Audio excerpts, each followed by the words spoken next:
Happy Tuesday morning, everyone, and welcome to the Atlanta Tech Village.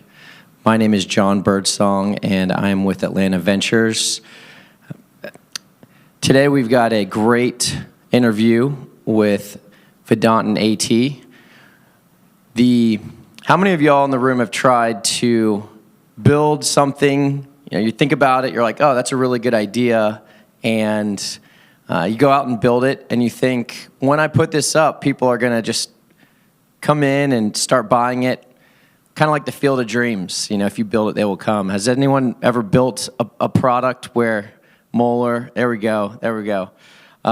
Well, Vedant and Ziyi, the two co-founders of Reframe, did that a couple times, and the third or fourth iteration, it worked. And I remember catching up with Vedant one day, and I said, why did you guys decide on this? And he said, because I was tired of building shit people didn't want. and so today, this morning, is going to be really a conversation about decisions Vedant and Ziyi made to build one of the fastest growing apps we've ever seen come out of Atlanta. And in addition, it also came out of the Georgia Tech CreateX program. Raul's in the building. Shout out to Raul for building such a fantastic program. But this morning is really all about building the decisions people are making to not only create meaningful businesses, employ several hundred people, but also stroke the paintbrush of the masterpiece that they're building, not just them, but each person in the room on whatever you're working on. So without further ado, I'd like to first introduce AT Gimbel. AT Gimbel, come on up to the stage. AT Gimbel, Georgia Tech. And hi, John. Presidential scholar. Ooh. And Harvard Business School. AT is a partner at Atlanta Ventures and runs the Atlanta Healthcare Entrepreneurship Meetup. So for all those that are really into healthcare, there's the Atlanta Healthcare Entrepreneurship Meetup. Just Google it and sign up for the meetup. And then Vedant Pradeep, come on in, CEO of Reframe. Vedant, welcome. And we really appreciate everyone being here this morning. I do believe that there's going to be there's only a few B2C startups in Atlanta, Coca-Cola being one of them, that have made such an instrumental impact. And I do believe right now that we are all witnessing the beginning of something pretty revolutionary in the health and wellness space. So let's give it up, Vedant and AT. All right, well, thanks, John, and thanks, everybody, for coming out this morning. Got an exciting conversation here with Vedant from Reframe, so thanks for joining us, Vedant. No, thank you for having me. So I think what we'll do today is probably go through a couple areas. We'll start some quick background on, as John mentioned, the journey at Georgia Tech and going through a couple different ideas before getting to Reframe, just to share some context. Then we'll spend the majority of the time talking about Reframe and how we went through the idea, the early discovery, some of the decisions made, and then starting to scale that up and moving forward. And then we'll wrap with some lessons learned around building consumer businesses and building here in Atlanta. And then we've got some Q&A at the end as well. So, well, to get warmed up, Vedant, let's just start with coming to Atlanta and Georgia Tech. What prompted you to come here, and did you know you wanted to be an entrepreneur as you made some of those decisions? I guess I always wanted to be an entrepreneur. Like my dad's an entrepreneur, actually. So I came here because I wanted to be a genetic engineer. That was like my dream. So I grew up in Abu Dhabi in the United Arab Emirates. And then I moved to Atlanta for Georgia Tech. So initially I started out as as a biomedical engineering student. Mm-hmm. Like that didn't quite work out. I was a terrible student, by the way. Then I realized that was not what I wanted to do. So I switched over to chemical engineering and added on another major like computer engineering. I think through all of that, I skipped half of all my classes and it wasn't. I knew I did not want to take the traditional path in that sense. Mm-hmm.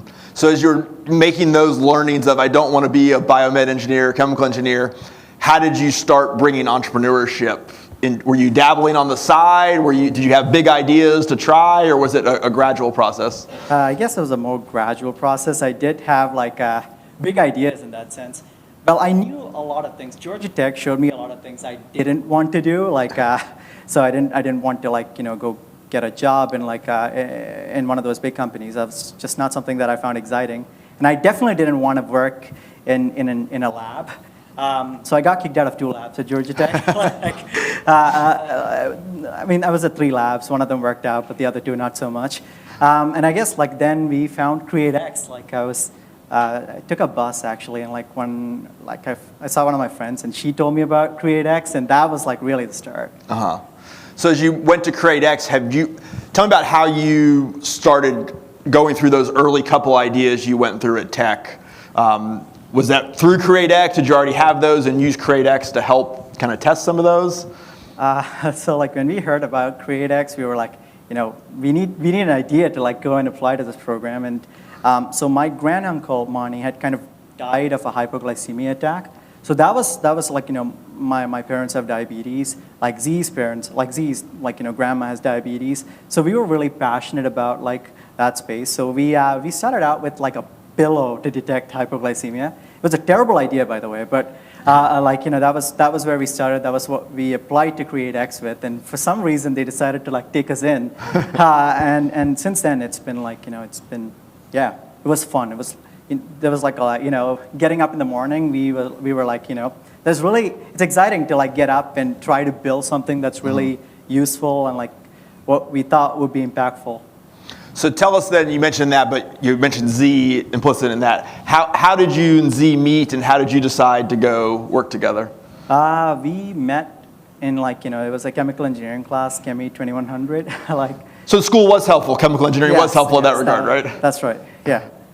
And when we started working on what would become Glucobit, we were dating at that point, and we wanted to we wanted to build something together. Even Ziyi did not want to go in did not want to go work 9 to 5 in that sense, and and diabetes and hypoglycemia was just something we were passionate about. Cool. So that you have this idea, you go to CreateX, you try it, doesn't quite work out. What did you learn, and how did that pivot you to the next thing? So a big mistake that we made early on was, we talked to a lot of people, right? We were going out every day and talking to a lot of people. It felt like work.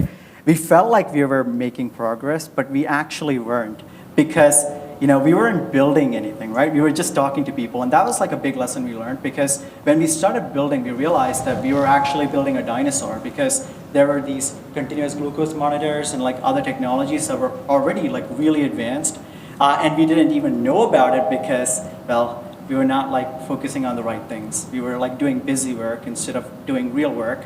And when we kind of switched our ideas, the first thing we built is we kind of overcompensated a lot. The first day we built out a product, and so that was a big lesson we learned. Don't just talk to people, actually build something. So that's always an interesting dynamic, right, of doing the customer discovery and then building, right?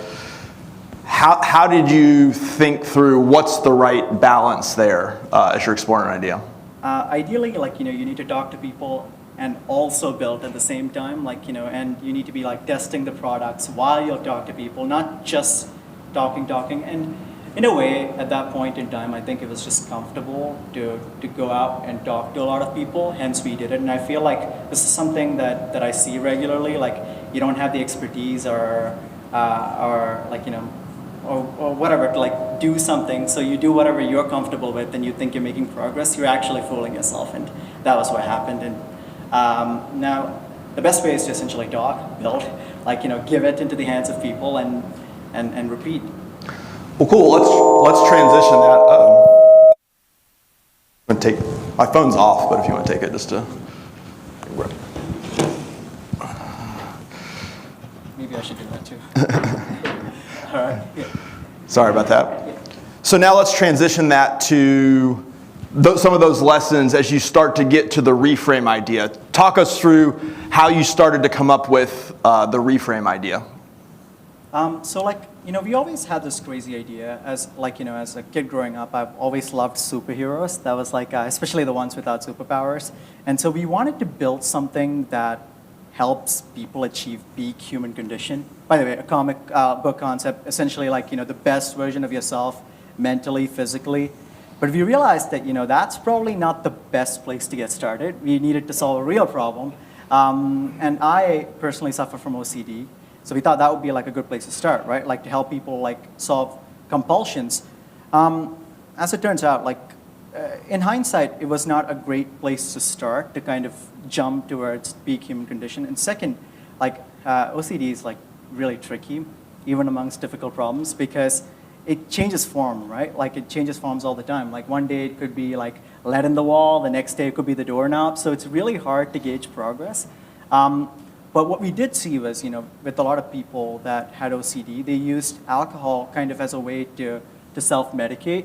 And that was that to us represented a really good problem to solve, because the majority was really underserved, right? You had these recovery centers that were incredibly expensive, Alcoholics Anonymous and 12-step programs, very stigmatic, nothing really in the middle for more than the 90% of people that are just looking to cut back, essentially. And that was why we kind of course, we didn't know all of that while going in, but that was why we kind of pivoted into this space.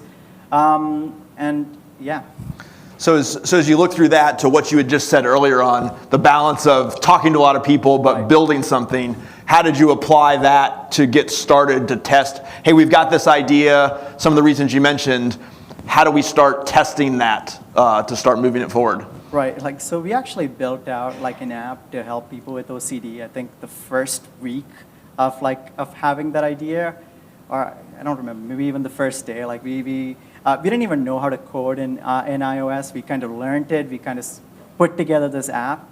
And we were going around, right? And that's how we got connected to Emory. Dr. Mark Rappaport basically opened up the psychiatry department to us. And it's because we were incredibly persistent. We would just go in and he was joking about it. Maybe if I didn't answer your emails, you would have come here and then I would have had to kick you out. And this was just easier. And essentially we always went in, and every time they saw us, we added in new features. And I remember, right, there were these days when we had no customers. We had nothing. But at the same time, we always kept these deadlines for 2 days from now or 3 days from now. And I remember Ziyi and I were coding up until 6 a.m. in the morning, trying to meet that deadline. We always pretended that we had all these people waiting for us and trying, waiting to try out the app. And yeah, so we kept making progress because we kept fooling ourselves into thinking that people are waiting. This is an important problem, and and that helped us make a lot of progress relatively quickly. So as you're building all of those internal deadlines to get it going, how do you go get your first customers, and what was their feedback when they first saw the version you had?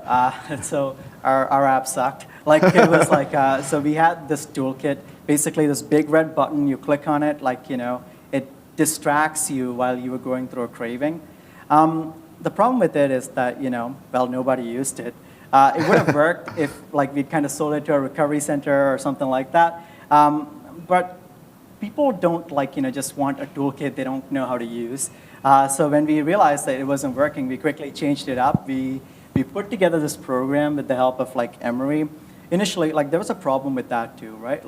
All of the content and all of the modules, you could kind of pick it and you could do everything yourself, right? You needed to pace yourself, essentially. Even that didn't work because a few of our users really went in and did the whole thing, but most of our users didn't use it at all. So what we realized was we really needed to tell people what to do. What people were paying us for they were essentially outsourcing their thinking to us, and I think that was one of the biggest learnings we had. Interesting. So a couple of questions on those early customers. Right. You said some who were using it and some not even using it at all. How did you know which feedback to weigh more heavily as you were building? That's an interesting question. Essentially, what we found was, even the people that were using it, they came in quickly, they finished up some of the modules and then they went away and never came back. So it was not really as much of a choice for us because at the end of it, nobody was actually using it the way that we'd intended for it to be used. And there was another reason why we actually went with the day-by-day program.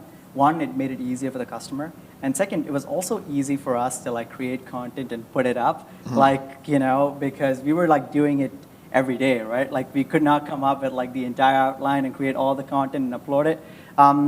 So we essentially hacked the system, and it worked for many different reasons, essentially. Yeah, and how did you decide which features to focus on? I mentioned early there was the red button, and then there's the content, and how did you know there was a conscious decision to focus on these features, or was it more of a just put features out there and see the feedback and So we really did. We talked to a lot of people. So that was one. So we kind of understood what were the kinds of problems they were like dealing with that we needed to help people with. But to us, like even now, like a lot of our features, we actually brainstorm, we bring it out, we put it out, and we test it with people, rather than kind of waiting for like problems to come up and then we kind of react. So we've been proactive that way.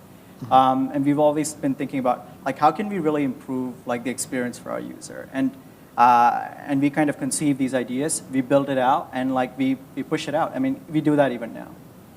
So as you're early on, and you're trying to, some people are using it, some people are not, you're getting different things. How did you think about, one of the things we talked about is that customer profile, that ideal customer profile. How did you think about that in the early days of who you were targeting? So we knew that there was not really a dearth of people with that were drinking too much.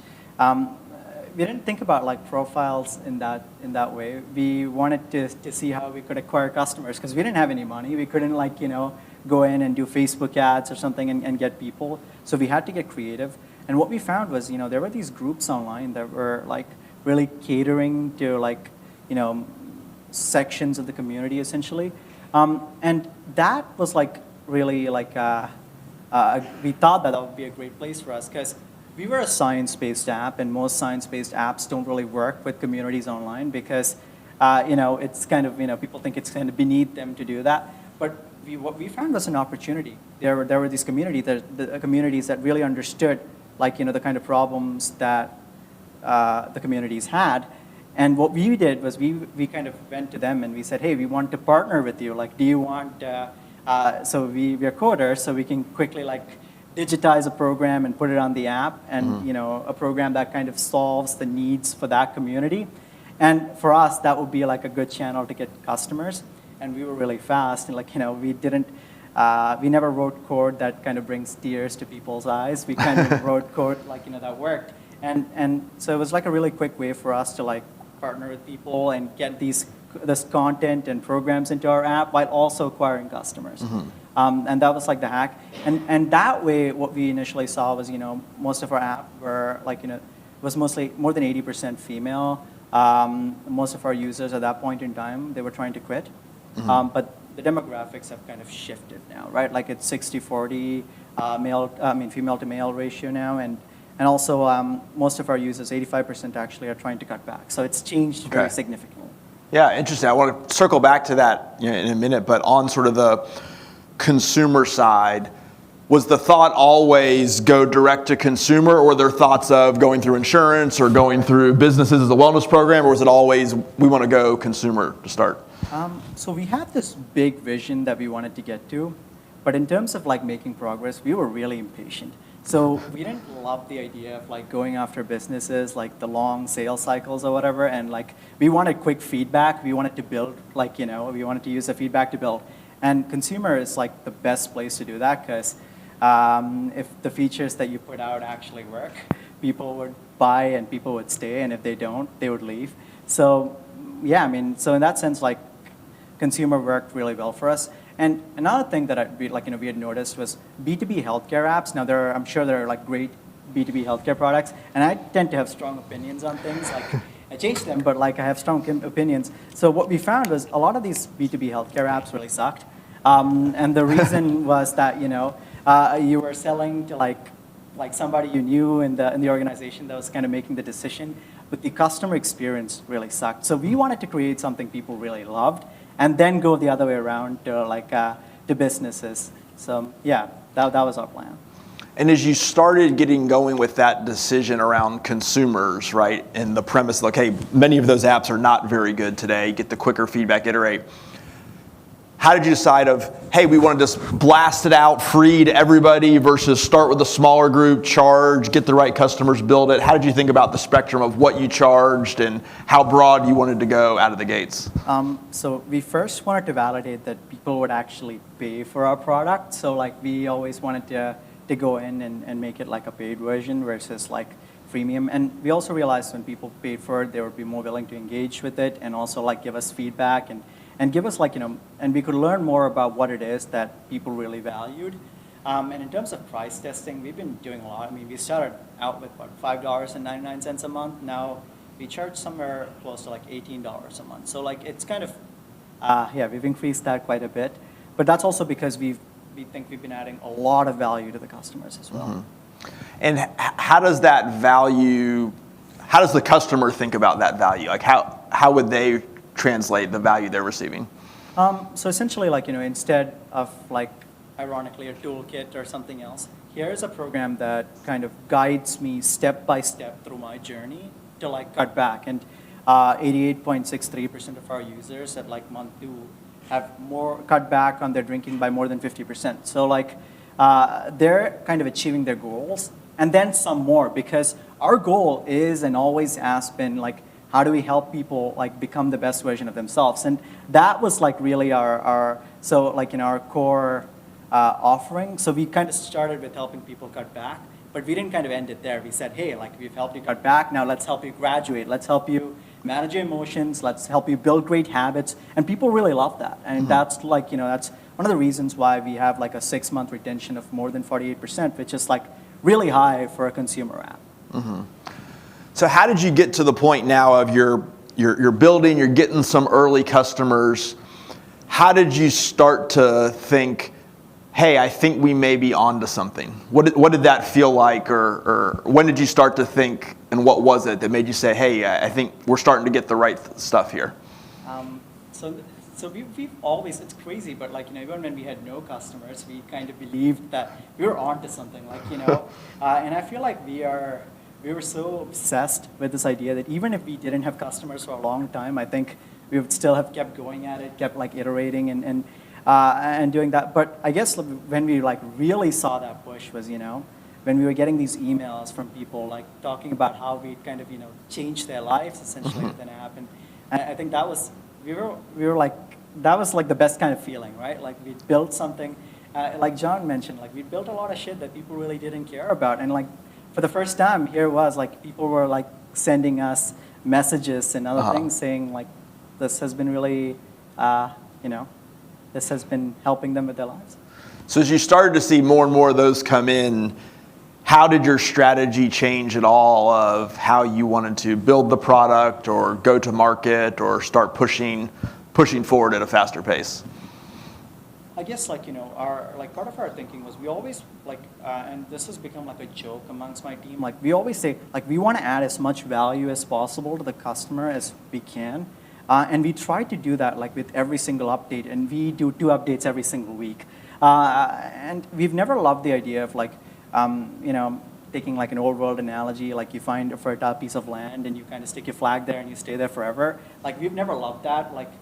In my view, it's always been you need to expand and like, so the consumer space especially, you need to constantly innovate to like keep customers engaged and keep moving forward.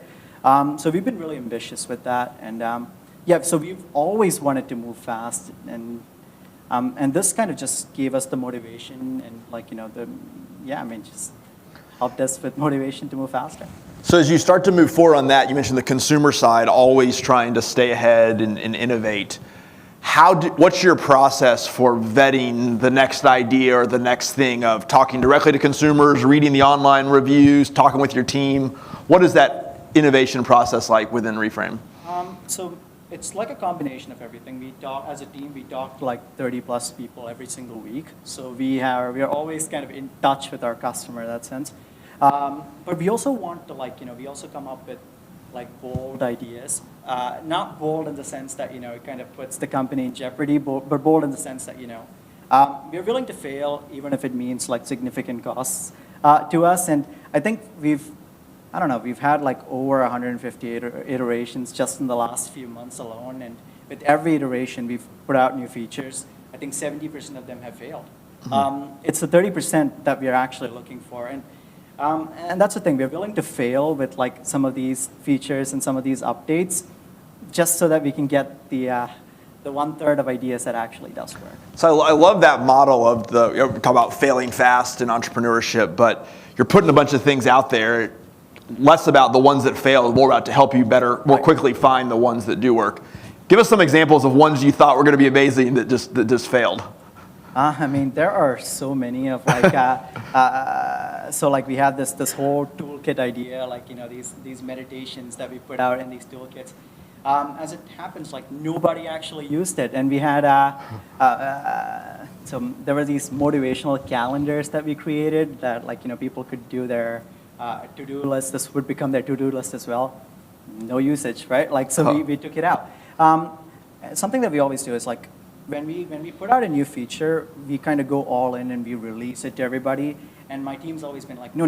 Like, what if like we get so many people coming in and like, all of a sudden, so when we put out coaching, what if there aren't enough coaches? And our approach has always been like, well, that's a great problem to have. Like, the real problem would be like nobody comes in and like, there are coaches. That's actually the real problem. So we always try to go big, even if that means like, we might have temporary nightmares in the sense that like there's just too many people to handle. And that's kind of worked for us because we are not so big that this is going to have some sort of like a damage to the company in that sense. But at the same time, like we're trying to like maximize on making the most out of like each feature release that we do. Yeah, awesome. So you're starting to get some customers now, I guess, back last year, getting your first revenue in, it's a little over a year ago. I think you went through Y-Combinator, last summer. How did that start to continue to shape how you looked at the world and how you wanted to move forward with the business? So like, so Y-Combinator has this idea, startup equals growth.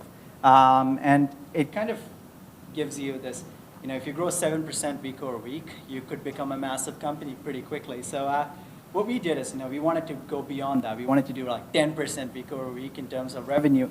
And they're always kind of telling you about how you shouldn't like take up fake metrics just to make yourself feel better. You should always kind of focus on revenue, which is a good indicator of, of customer love essentially.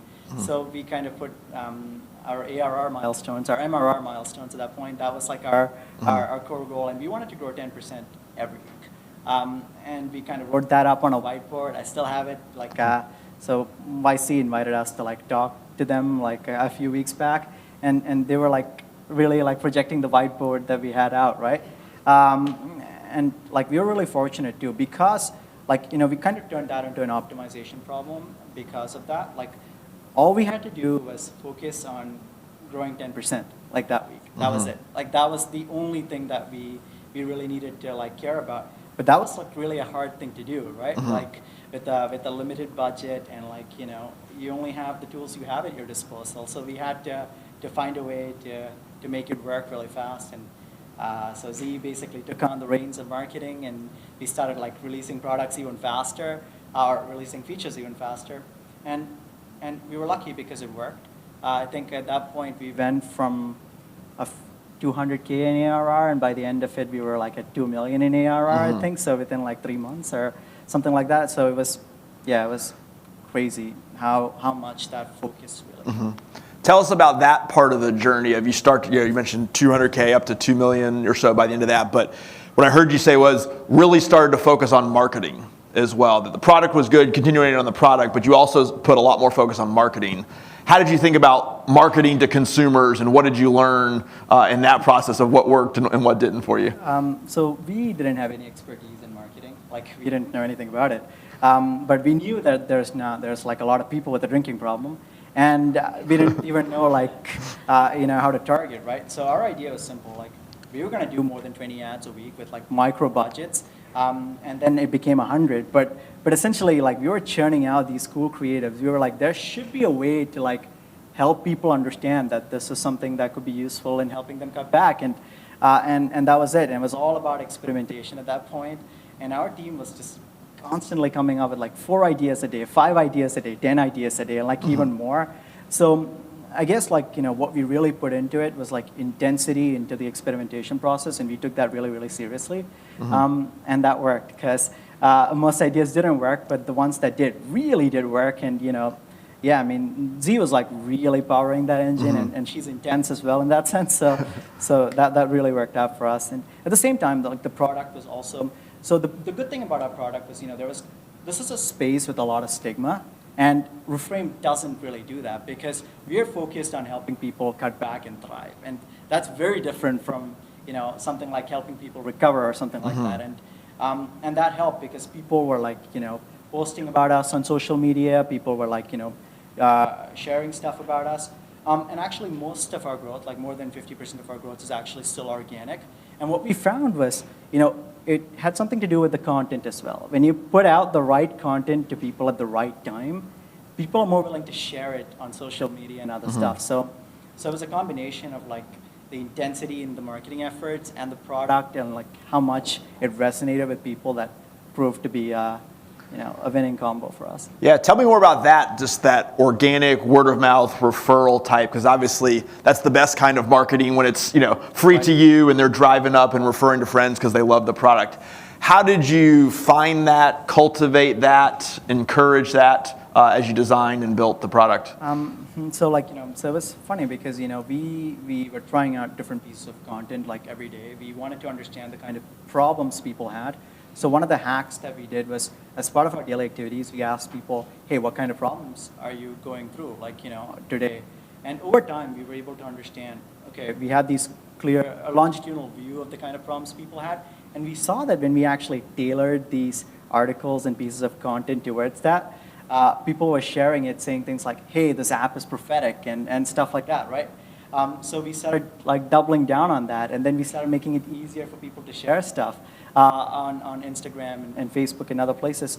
And yeah, I mean, when we found that something was working and people were sharing it, we kind of doubled down on it really quickly to make it easier for people to do the same kind of things.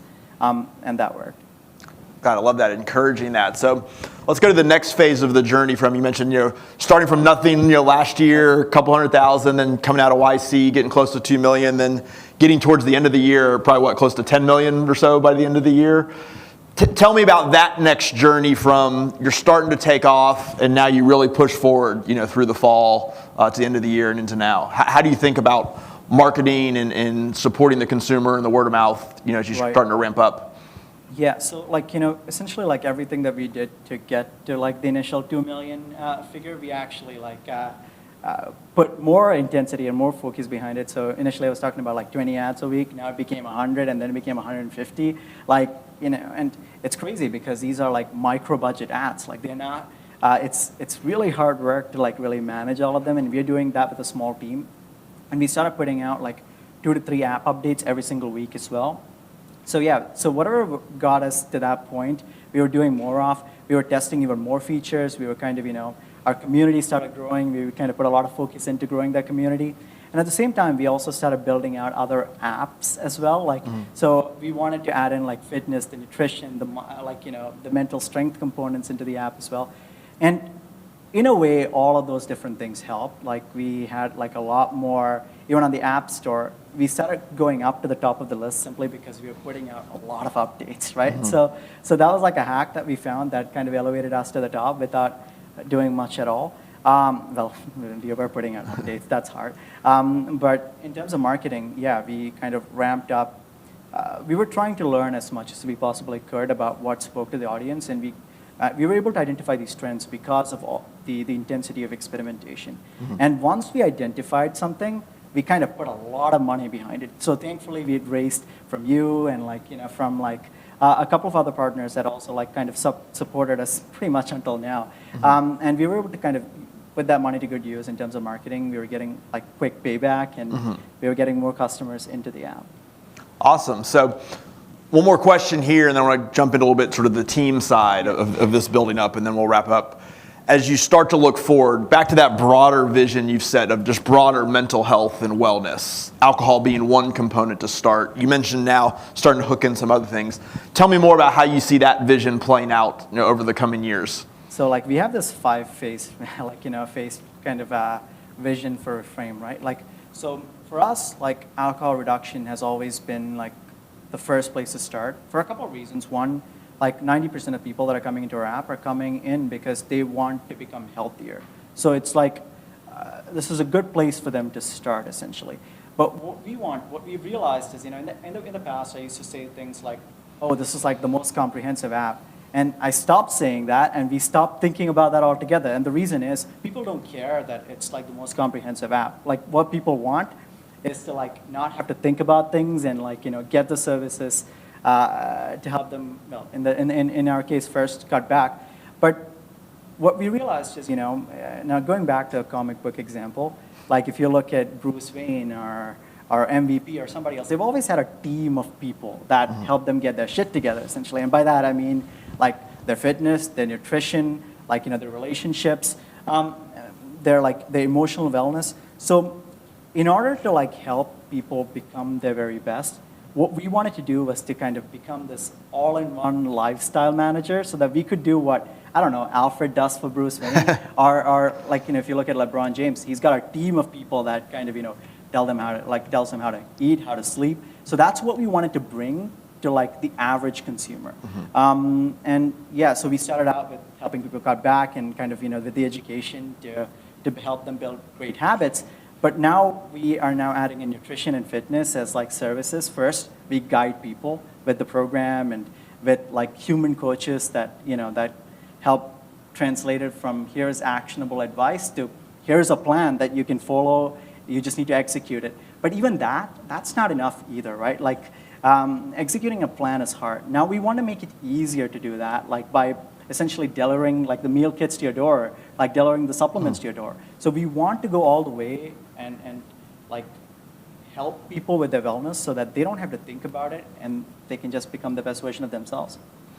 Very interesting. And how does that play out in, I just want the content, tell me what to do, versus I want to talk to a live coach, versus I just want to be in the community of other folks who are similarly experiencing what I am? How do folks balance what they want, content versus sort of, coaching versus community, or does it vary by the consumer? I mean, in essence, like what people don't want to do is like, they don't want to like have to go and reach out to a coach to get advice, because then they have to think about it and they have to like, text people, and that's just hard, right? So as long as like it's directly being given to people, that's what they want. That's what we've come to realize. In general, of course, there are exceptions on like, Sure. every side, but in terms of a community too, like it's the hardest thing is for them to like put out that first comment. Once they kind of come in and comment in the app, then they post, and like, you gradually start becoming like a frequent poster in that sense. But taking that first step is hard, and we are trying to make that easier. So I like that view of the team of superheroes and the Alfred around you to help you. Let's go to your team now. As you started to, you and Z starting it, getting it going, how did you think about ramping up your team to help support the growth of this? So we wanted to keep our team as small as we can for as long as we can. And the reason is like we didn't want to have, like, we never thought that like, the size of the team is, is an indicator of success in any way. Of course, we don't want that to stand in the way of our growth, but we realized that, with a small team, it's easier to kind of come together, like pool ideas and move really, really fast. And we've always put the emphasis on moving fast at this point, because that's like really our only advantage. And how do you take that with what you mentioned earlier of, hey, the whiteboarding, the goals of growing sort of 10% a week, and then the customer feedback, having folks talking to different customers and pulling that together? How do you bring the team together around some of those common objectives or that customer love or customer focus? So I guess like, in a sense, all our team members are product owners in a way. So and that's the way that we want it to be, not, hey, here I am for my 9 to 5. I'm just going to go through like my list of responsibilities and call it a day. It's more like I'm coming up with like, new ideas every day, and I'm pushing to have that implemented because I'm talking to a lot of people. And in every meeting, we always talk about like, hey, let's brainstorm like different ways and different like things we can do to improve the experience for the customer. And that just becomes like a common thing that we keep doing throughout. And I think that helps our team to like kind of rally around what's most important, which is like building like features that customers love. I love that feedback around everybody talking to the customer on the team, because I think it's too easy sometimes to be in your functional silo doing tasks versus everybody talking to the customer and learning and sharing that together. So as you start to get that team to ramp up, I know you guys have a bunch of open positions, and for anybody looking, we'll put a list later. We got some open positions at Reframe across a lot of functions, but how do you balance or keep that culture and customer focus as the team has grown and will continue to grow?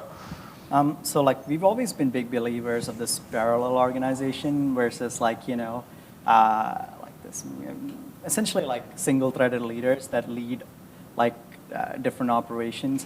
So we want to make sure the teams are as small as possible so that they're always in touch with the customer. And that's something that we've been doing. And I think that's the best way to scale, in our opinion. And we've been doing that. Mm-hmm. So that like everybody talks to the customer, everybody comes back in with like new ideas, and they kind of interact with their, obviously like that's not done right now in our team because it's pretty small. But as we grow, that's the way that we want to grow. Awesome. Well, a couple questions to wrap up, and then we'll open up to some audience questions here. But as you've pivoted through a couple ideas early and then onto the Reframe idea, what are some lessons learned you would share with other entrepreneurs here of things that you did well looking back that says, I'm glad we did that, or things that you didn't do well that you said, hey, make a note to be careful about this?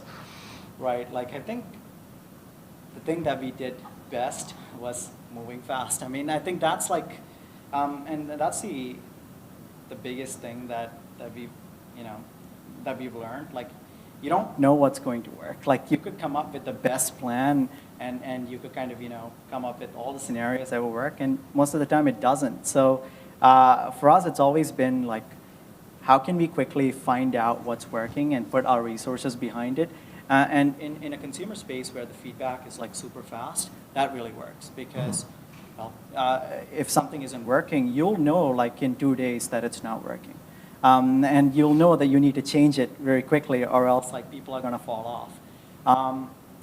So I think the biggest thing we've learned is like don't wait too long like scheming like ideas and waiting for perfection on things.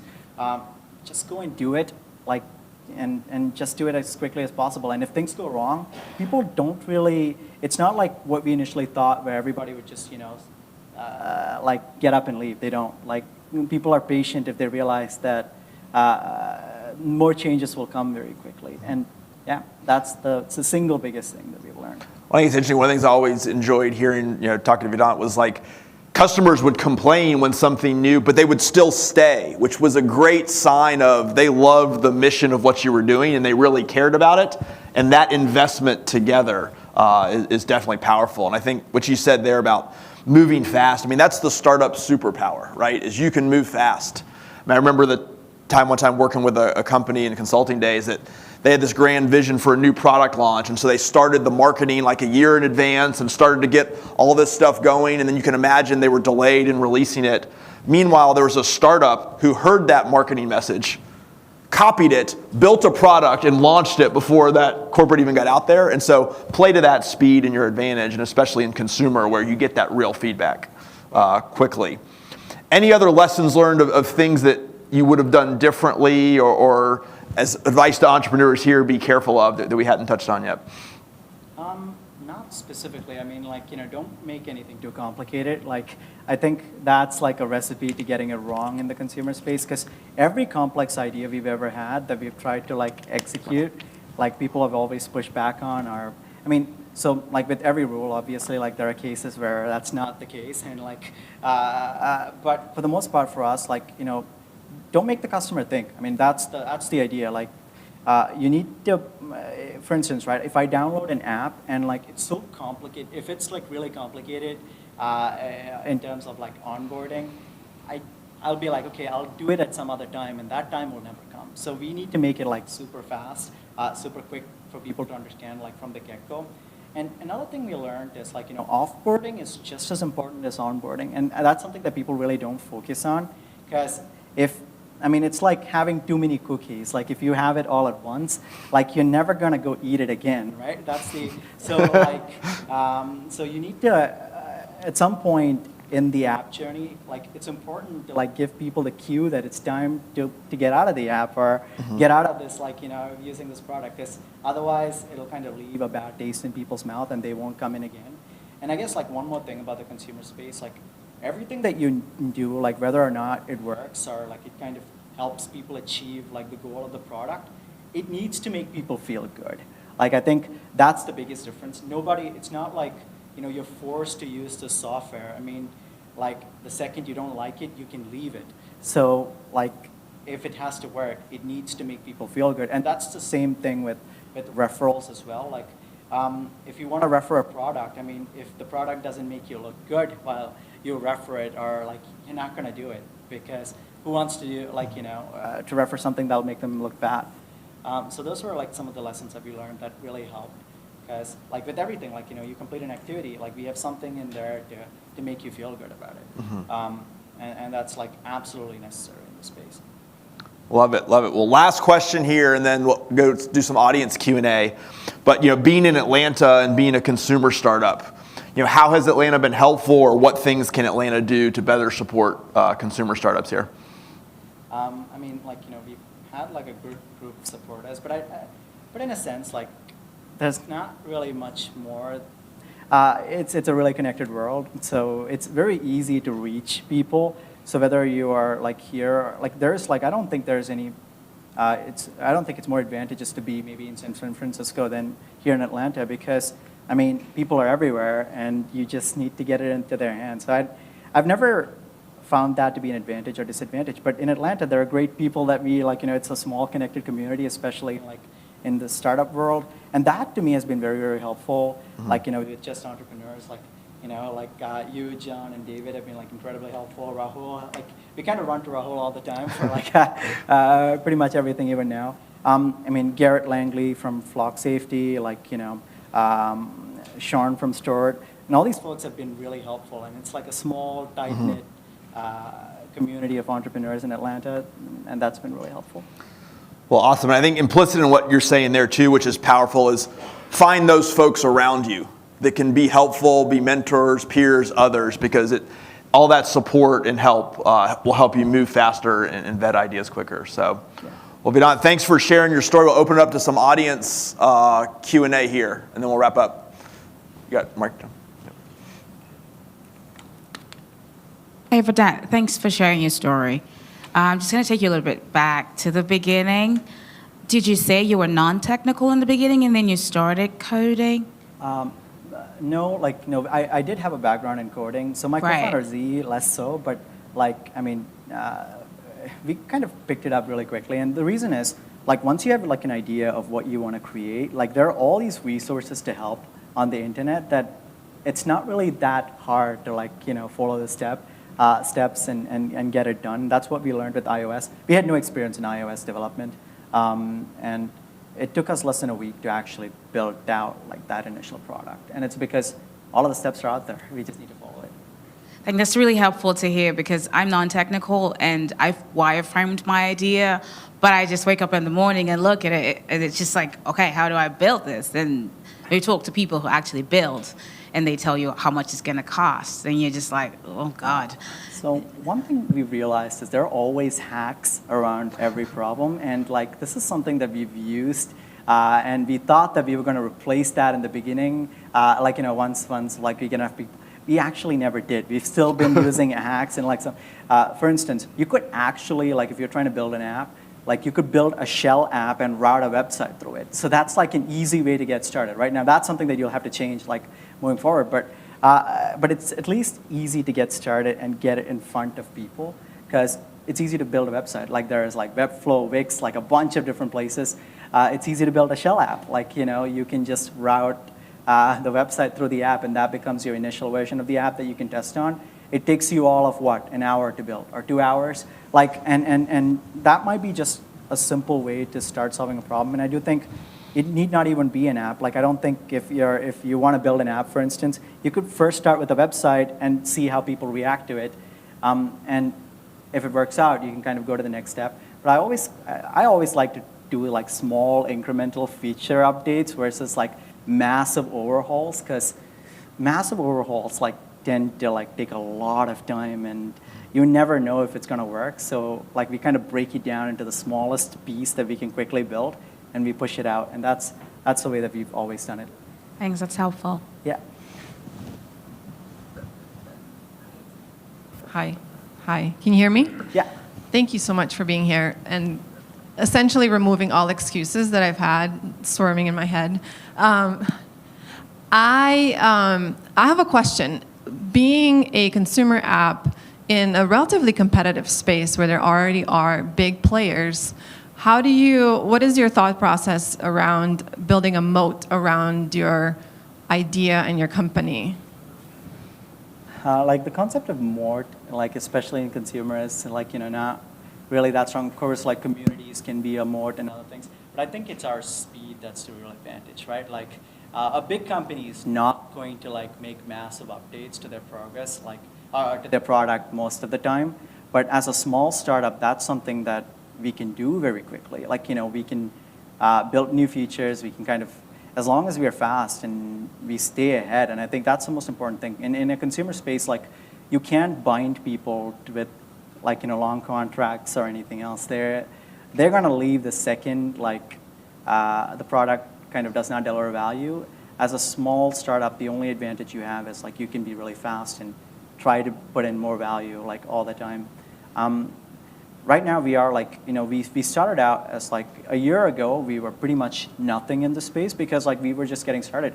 I think I'm really proud of this. Like right as of now, we are like the biggest player in the alcohol reduction market. And the reason we've been able to do it is just because we've been fast, because we had no other advantage. We didn't come in with like, oh, we wanted to do it this way. We were not married to like any idea in that sense. So that enabled us to like test out ideas as quickly as possible and see the ones that worked and kind of put like our full force behind the ones that worked. Quick question here. I think this is interesting because it's a global problem. So how are you guys expanding in new geographies? What have been things that have worked in the past, and what are you guys trying to do moving forward? So right now, I think we are live in 60 plus countries, if I'm not wrong, and we use some of the same things that worked for us in the US to like go to like some of the other markets like UK, Australia, Canada. In all those different markets, the same styles and strategies that we've tried and tested here have worked.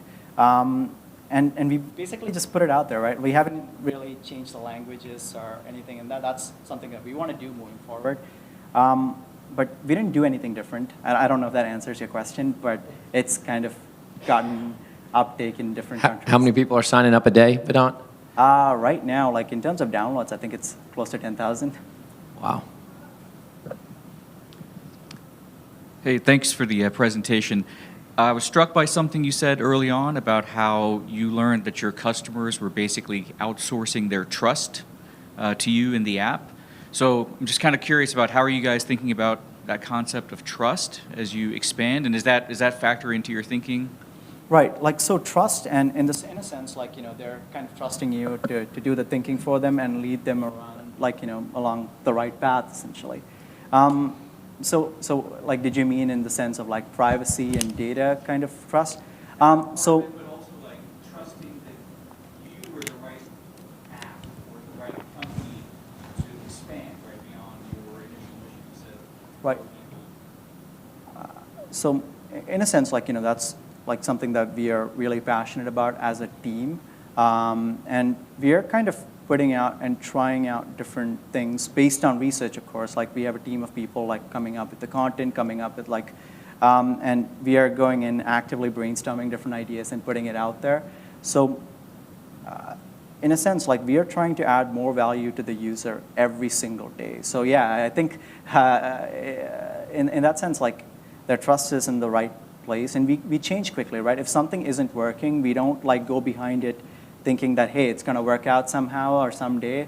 Like we quickly take it out and replace it with something that works. So yeah, I mean, that's, to be honest, like we don't think about it in that sense. Like we always think that there's like a responsibility on us to like, add more value like to our customer every day. And we try to do that. For instance, one of the things that we never wanted to do was to do like these live sessions and live classes, but we still tried it out because we always try things.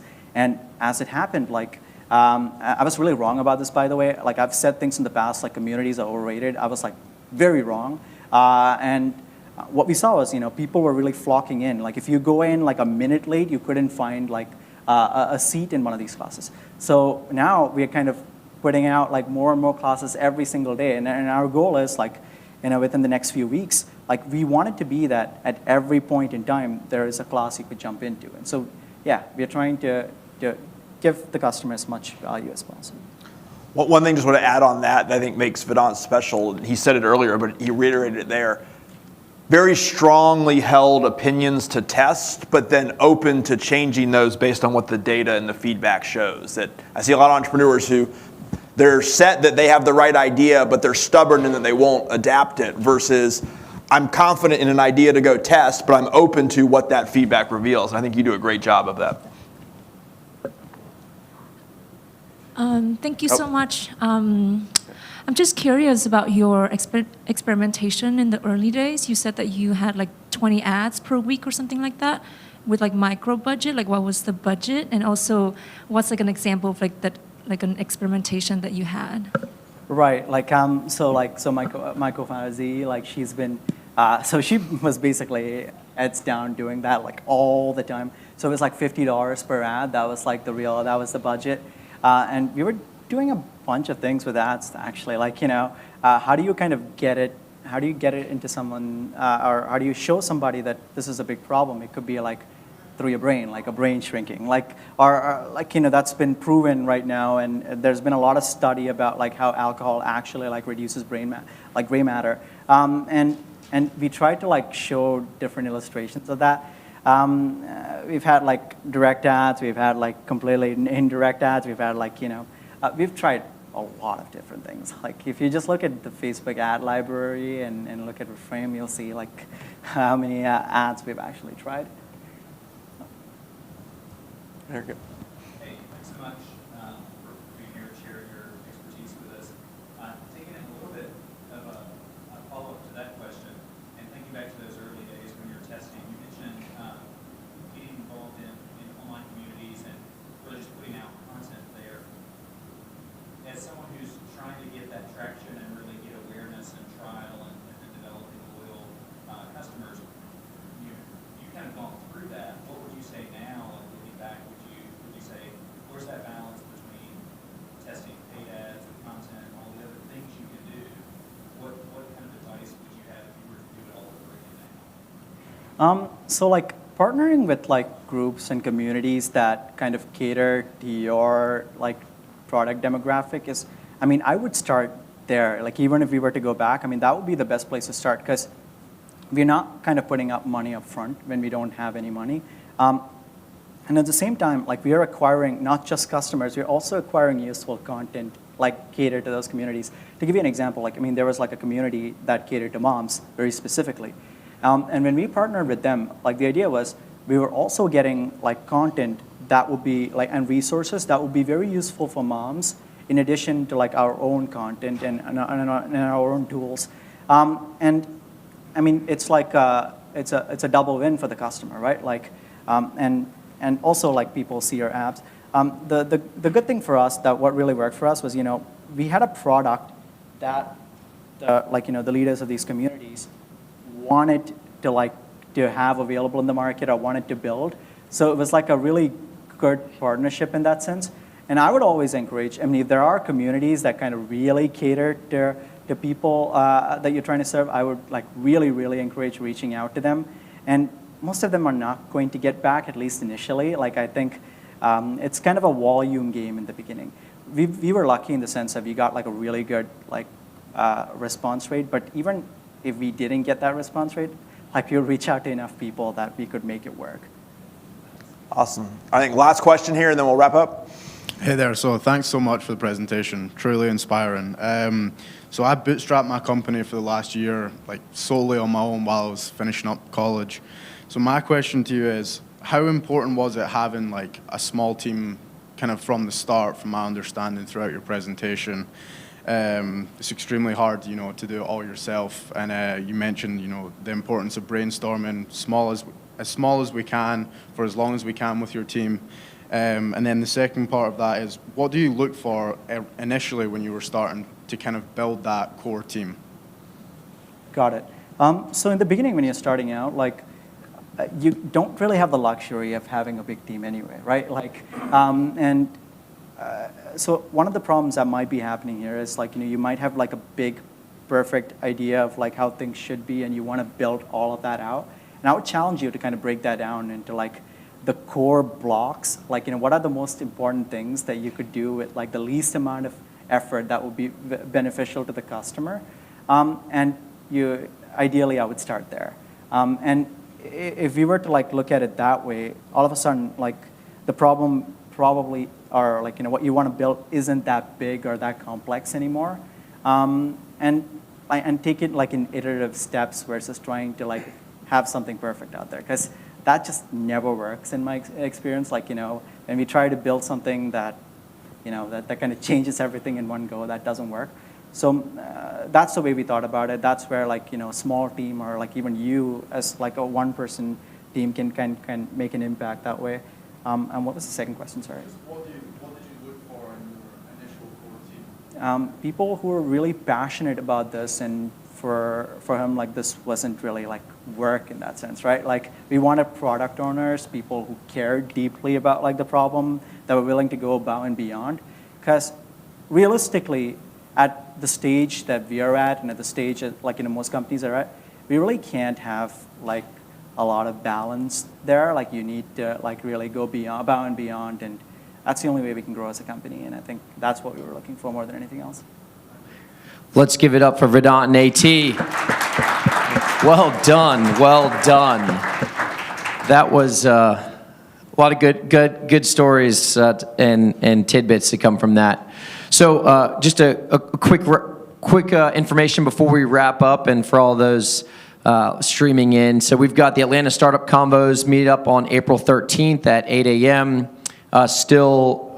Still not in person, but Zoom. But just go to Atlanta Startup Convos, subscribe to that meetup or join that meetup. Atlanta Healthcare Entrepreneurship meetup we've got coming up. And then, of course, Vedant, y'all are hiring a fair amount. So what's the total y'all have raised so far to date? $27.5 million. $27.5 million. Okay, we got some powder, and oh, there we go. Yeah, you see all the different roles available, and then also we've got some more episodes coming up on the Atlanta Story podcast. So subscribe to that, 5 stars, and we really appreciate everyone being here today, and really excited about not only what's ahead for Vedant and Reframe, but for everyone in the room who's building, whether it's bootstrapped, venture-backed, etc., their next paintbrush. Thanks so much, and hopefully there's some more coffee left, and feel free to mix and mingle. Thanks so much. Thanks. Nice job. Yeah. Appreciate it. Thanks so That was much. good. Yeah.